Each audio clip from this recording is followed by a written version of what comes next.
A Bruna estava agora, né, fazendo a matéria, mas a gente vai conversar com ela ao vivo sobre uma situação que já dura 265 anos, gente. É muito tempo que é a disputa territorial entre o Piauí e o Ceará. Os dois estados brigam por uma área que abrange um total de 13 cidades. E para falar mais sobre isso, para entender como é que está o rumo dessa discussão, a gente vai escutar agora a Bruna, que também está com um especialista que acompanha toda essa discussão há muito tempo. Boa noite, Bruna.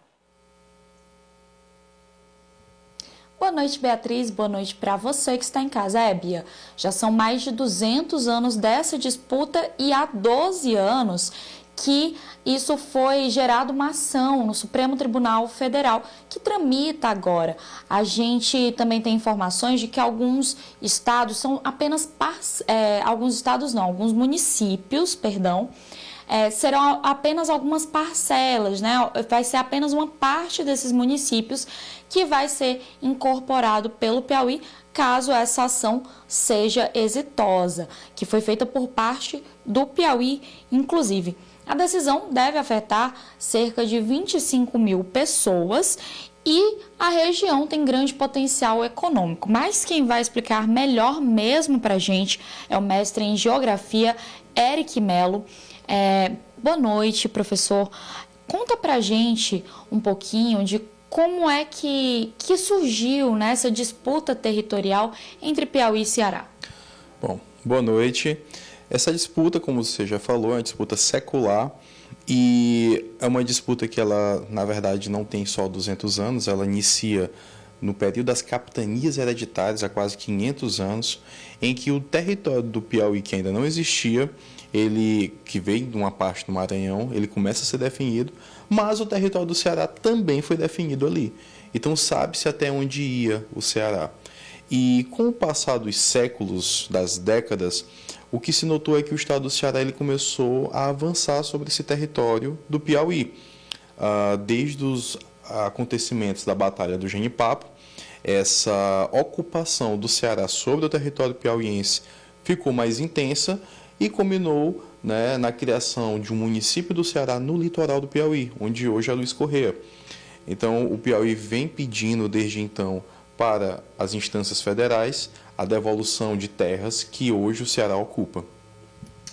Perfeito. E além, né, desse contexto histórico, explicando o porquê dessa disputa, o porquê desse problema territorial, eu queria também que o senhor explicasse como é que está esse trâmite, né, dessa ação que foi movida pelo Piauí. Bom, atualmente o processo que foi aberto em 2011, né, ele está na fase em que a ministra relatora, que é a ministra Carmen Lúcia, ela apontou o Exército como perito, então o Exército está finalizando a perícia, o prazo é para julho de 2024 nós termos esse produto final, o laudo do Exército, e esse laudo vai apontar qual é a divisa entre o Piauí e o Ceará.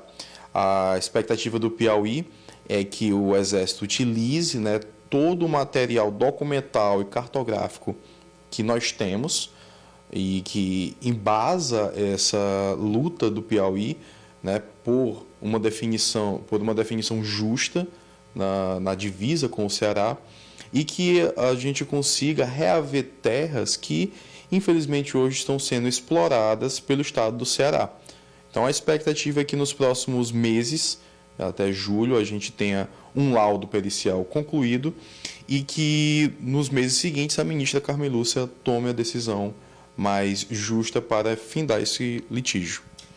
Eric, a gente falou também agora há pouco sobre a questão do potencial econômico desses municípios, que provém não apenas do turismo, né? Provém também da questão do agronegócio.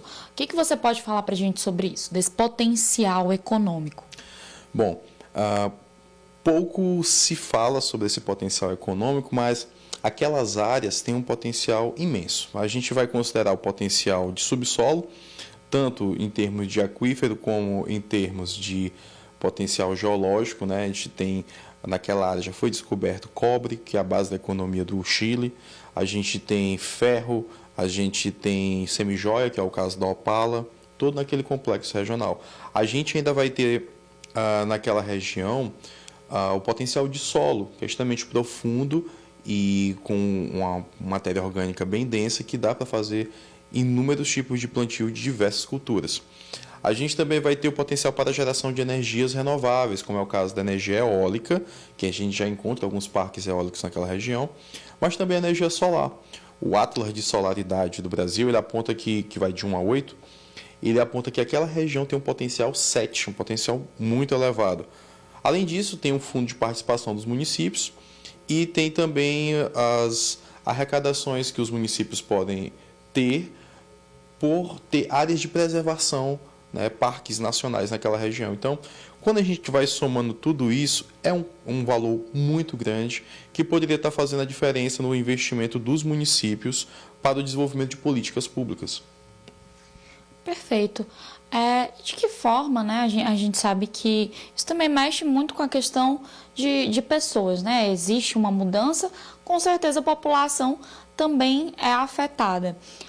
De que forma que você analisa isso? Bom, nesse momento nós temos tido muito cuidado com as informações que estão sendo produzidas e divulgadas. Existem diferentes fontes afirmando que 500 mil pessoas do Ceará iriam se tornar piauienses. Na verdade, nada disso vai acontecer. As pessoas que estão naquela localidade, elas apenas vão entender que, por vezes, elas não sabiam onde estavam morando e agora elas vão saber que moram ou no Piauí ou no Ceará. Então, um exemplo, uma pessoa que mora naquela região, que todas as pessoas que foram para aquela região sempre souberam que aquela região é uma área de litígio, que não era um território definido. Então, uma pessoa que mora ali, depois de muito tempo, ela vai saber, de fato, a que território ela pertence, se é o território do Piauí ou se é o território do Ceará. Ninguém vai precisar mudar a RG, mudar a sua cidadania, dizer que agora é piauiense ao invés de ser cearense. E vice-versa, isso não vai acontecer, certo? Há um cuidado muito importante com a forma que as pessoas vão receber essas notícias. Tá certo, muito obrigada, Eric. Bia, pois então essas são as informações. Espero ter esclarecido um pouquinho das dúvidas, né, que você ou quem está em casa possa ter. Eu volto com você no estúdio. Obrigada, Bruno, pelas informações. Esclareceu sim, agradeço também ao professor Eric pela disponibilidade em participar dessa entrevista. A gente vai complementar essas informações da Bruna, dizendo isso claramente, de maneira muito específica, as áreas que estão aí no meio dessa disputa. A gente tem uma cartelinha com o nome desses municípios que está aparecendo aí agora para você. Olha, isso é a área de litígio entre o Piauí e o Ceará. Municípios cearenses que podem perder território: Granja, Viçosa do Ceará, Tianguá, Ubajara, Ibiapina, São Benedito, Carnaubal, Guaraciaba do Norte, Croatá, Ipueiras, Iporanga e Crateús. E os municípios do Piauí que podem aumentar, por sua vez, são Luiz Correia, Cocal dos Alves, São João da Fronteira, Pedro II, Buriti dos Montes, Piracuruca, São Miguel do Tapuio. Inclusive, já houve uma decisão do STF favorável ao Piauí. Tá vendo aí? São várias, né? O Ceará recorre, então por isso que essa discussão se arrasta há muito tempo.